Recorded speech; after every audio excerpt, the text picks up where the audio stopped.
नमस्कार दोस्तों, मैं हूं मुकेश टंडौतिया। कहानियां लिखता हूं, फिर आपको सुनाता हूं।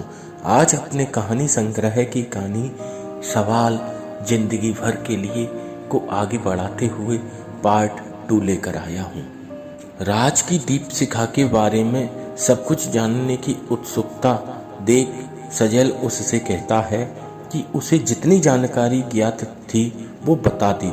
अब तू उससे प्यार करता है तो बाकी की जानकारी स्वयं निकाले। वह इतना कहकर चला जाता है। राज को जितनी जानकारी दीपशिखा के बारे में मिली वह उसके लिए काफ़ी नहीं थी, क्योंकि वह जानता था कि इससे ज़्यादा जानकारी बगैर सजैल की मदद के वह नहीं जुटा सकता। या यह कहना भी अनुचित नहीं होगा कि वह लड़कियों के मामले में बहुत डरपोक किस्म का इंसान है। उसमें इतनी हिम्मत नहीं कि किसी लड़की के बारे में वह किसी से कुछ पूछ सके। राज दीपशिखा का नाम जानकर फिलहाल तो संतुष्ट था। दीपशिखा को यूं ही देखते देखते महीनों गुजर गए। दीपशिखा राज की तरफ और राज दीपशिखा की तरफ मुस्कुराते रहते। दोनों ने कभी एक दूसरे से बात तक नहीं की। दोनों की खामोश प्रेम कहानी को देखकर उनके दोस्त भी उन पर हंसने लगते। जहां से शुरू हुई वहीं की वहीं है। इधर कोचिंग क्लास से खत्म होने में भी कुछ ही वक्त रह गया। एक बार सजल राज को समझाता है कि वह अपनी प्रेम कहानी को आगे बढ़ाए। यार राज, यह सब क्या है? क्या सजल? यही जो तू अपनी जिंदगी में चला रहा है, आखिर कब तक यूं ही मुस्कुराते रहोगे? कब तक तुम दोनों यूं ही नैन मटक्का करते रहोगे? अरे तू उससे कह क्यों नहीं देता कि तू उससे प्यार करता है? उसे प्रपोज क्यों नहीं करता? और अब तो कोचिंग क्लासें भी खत्म होने वाली हैं फिर। लेकिन यार सजल, मुझे डर लगता है। डर कैसा? तू साले एक लड़का होकर लड़की को प्रपोज करने से डरता है। हाँ यार सजल, तू नहीं जानता कि अपने प्यार का इजहार करना सरहद पर लड़ने वालों युद्ध से भी खतरनाक और भयानक होता है। क्योंकि सरहद पर तो इंसान एक बार मरता है, किंतु प्यार में अगर हार हो गई तो इंसान पल पल मरता है। राज की यूं बात सुनकर सजल उससे कहता है, वाह वाह मेरे यार, क्या सोच है तेरी। मान गए तो फिर तू जिंदा ही रहे और कभी उस लड़की को प्रपोज मत कर, और यूं ही तेरी प्रेम कहानी अधूरी कहानी बनकर रह जाएगी। क्योंकि क्लास से अब खत्म होने वाली हैं और तू उसका नाम के सिवाय कुछ जान भी नहीं पाया और ना ही जान सकोगे। सजल की यूं बात सुनकर राज उससे कहता है, नहीं यार ऐसा मत बोल, और वैसे भी ऐसे वक्त में तू मेरी मदद नहीं करेगा तो कौन करेगा?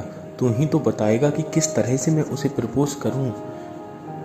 तो सजल राज से कहता है, इसमें बताने वाली क्या बात है? कहीं भी उसे बुलाकर आई लव यू बोल डाल बस। अगर वह तुझसे प्यार करती है तो जवाब हाँ में होगा, और अगर ना हुआ तो मुझे डर लगता है कहीं वह मना न कर दे। बीच में ही राज सजल की बातों को रोककर उससे कहता है, और अगर तू प्रपोज नहीं करेगा तो वैसे ही मना है, क्योंकि कुछ दिनों बाद न कभी तू उसे और न वो तुझे देख पाएंगे। अब सोच ले तुझे क्या करना है। सजल के काफी समझाने के बाद राज दीपशिखा को प्रपोज करने के लिए तैयार हो गया, और वैसे भी अपने प्यार के इजहार के अलावा अन्य कोई रास्ता नजर नहीं आ रहा है, क्योंकि कुछ दिनों बाद सभी बिछड़ने वाले हैं। कौन कहाँ किस कॉलेज में दाखिला लेगा किसी को नहीं पता। राज मौके की तलाश में है।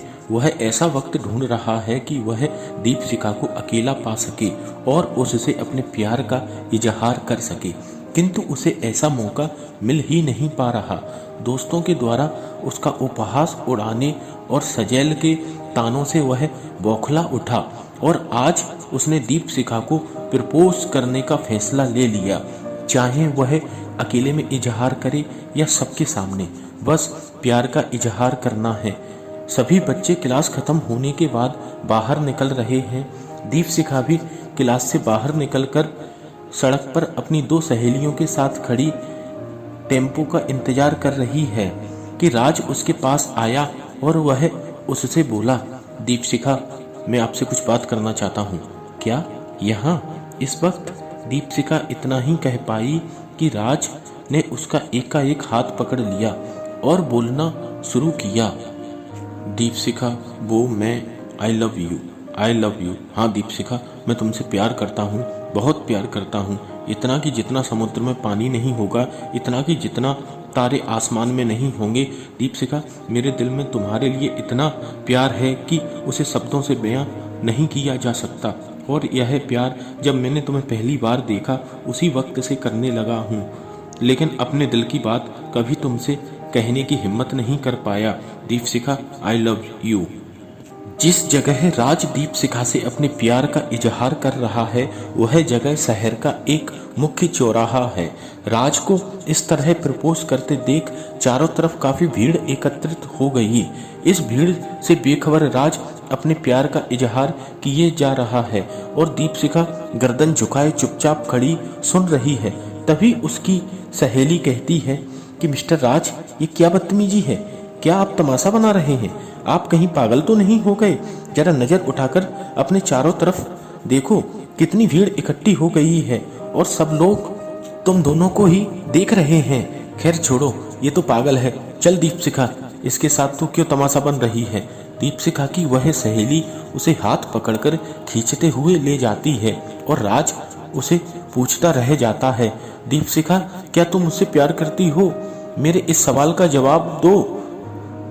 दीपशिखा जोर से चीखकर कहता है, दीपशिखा, आई लव यू। तभी सामने टेबल पर हाथ पड़ने से पानी का गिलास गिरकर टूट जाता है। गिलास की आवाज सुन राज यादों के बवंडर से बाहर निकलता है।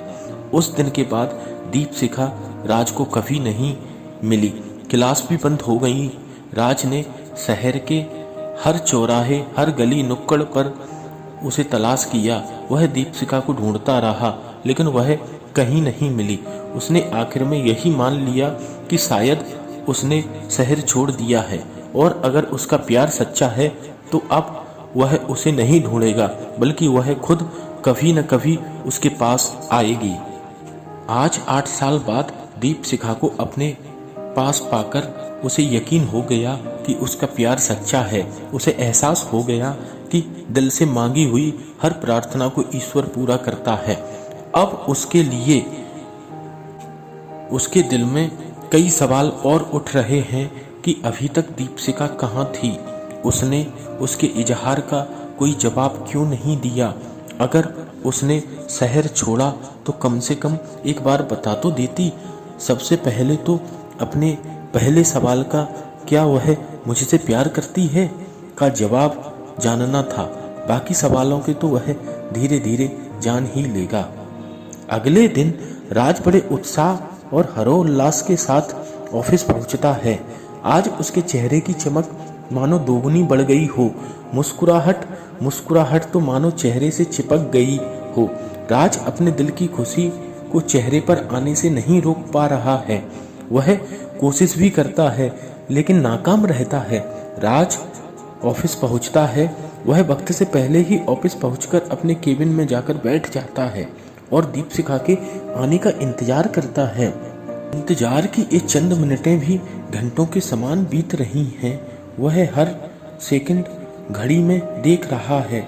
उसे जल्द से जल्द दीपशिखा के आने का इंतजार है।